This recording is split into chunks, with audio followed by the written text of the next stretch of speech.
Okay, so dito sa susunod naman na 'to, para dun sa mga, bago lang na makabili at least or bibili pa lang, at least meron na kayong idea kung paano i-o-operate 'tong key nila.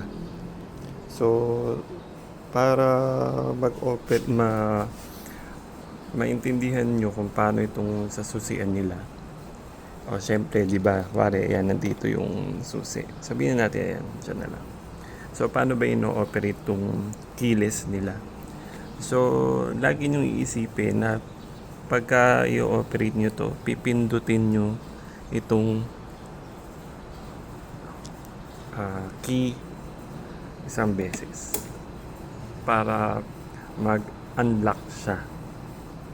So, pagka ganyan na nag-blue na siya, so pwede mo na siyang i-turn right ng isa para pwede nang mag-start.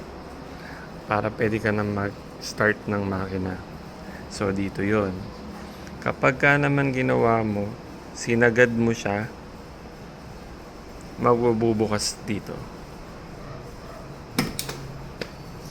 So, yun. Okay? Magbubukas yung fuel tank niya dito. Tapos, ito yung naka-power off siya. Pagka naman gusto mong i-lock naman yung motor, ang gagawin mo, yung handlebar niya, mag-lock.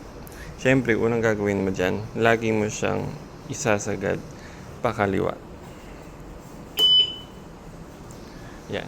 So, pag wala siyang na-detect na ginagawa dun sa susi, mag-automatic lock siya. So, pag nagbi-blink na ganon, yan, naka-lock na yan, hindi mo na yan maano kasi automatic lock na siya. So since nag-automatic lock at hindi pa natin to nalalak yung handlebar niya. So, pindutin mo ulit ng isa para mag-unlock yung knob.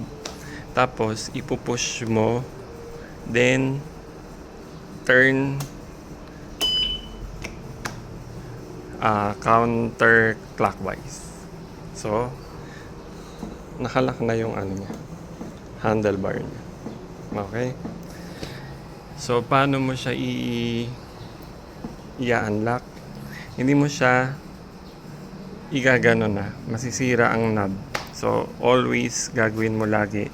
Pipindutin mo siya ng isa.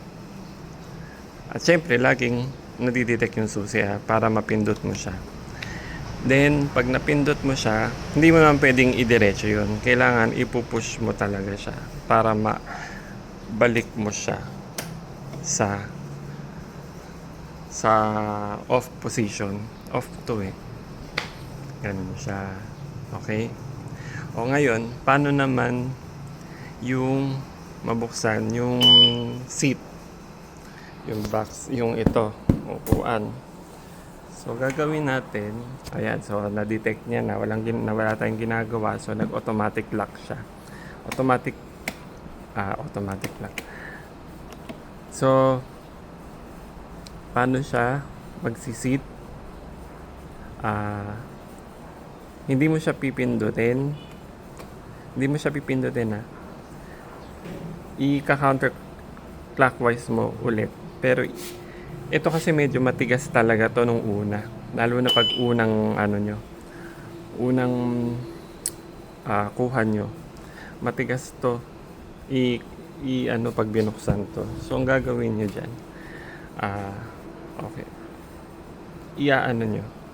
Sandali Naka-lock yan. Naka-lock ba o unlock? Naka-lock. So, pindutin nyo ulit para ma-unlock siya. And then, turn, tigas talaga. I-turn nyo ng counterclockwise. Ay, sorry, kaya pala matigas. Nakabukas na pala yung Kaya pala walang tumutunog. Nakabukas na pala yung, sandali nakabukas na pala yung upuan Napahiya ako tuloy. So, i-lock muna natin. Yan, so nakalock na siya. At bumalik ulit sa lock state. So unlock, laging pindutin para ma-unlock. Tapos iti-turn natin siya ng pag-ano para magbukas. Okay. O, di ba? Tinurn ko dito ng pag-ganon. Medyo sa una, baka natatakot kayo na iganon siya. Matigas talaga siya. So, yan. Mabubuksan na siya. So, ganun lang. Tapos ito, yan. Nag-lock ulit siya. Hindi man siya mati-turn. Pero wag nyo ipwersahin, ha. So, laging ganun lang. Pipindutin nyo ng isa para ma-unlock lagi. Yan. So, para recap, kuwari naka-power yan. Ano lang siya, recap. Mabilis na recap. Hintayin natin na mag-lock.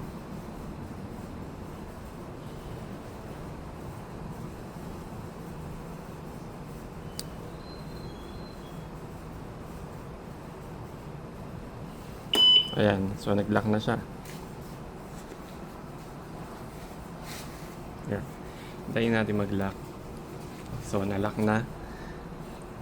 Pindot isa para mag-unlock. Tapos pag gusto mo i-lock yung handlebar, lalagay mo yung handlebar pa gano'n. Tapos pindot, sagad.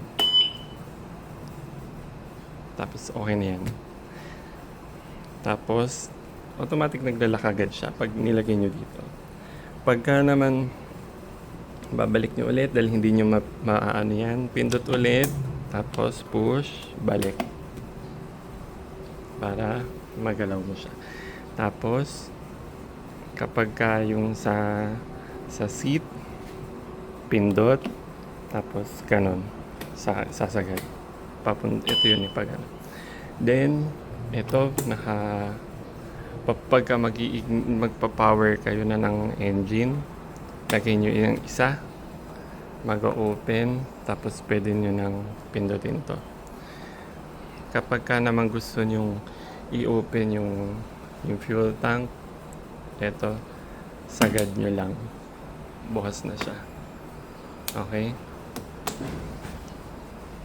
So, madali lang talaga siyang gamitin. Basta lagi nyo nang gagawin na pipindutin nyo siya ng isa para madadial nyo siya. So, yun lang. Para sa mga bago at planong bumili, at least alam nyo na kung paano to. Okay?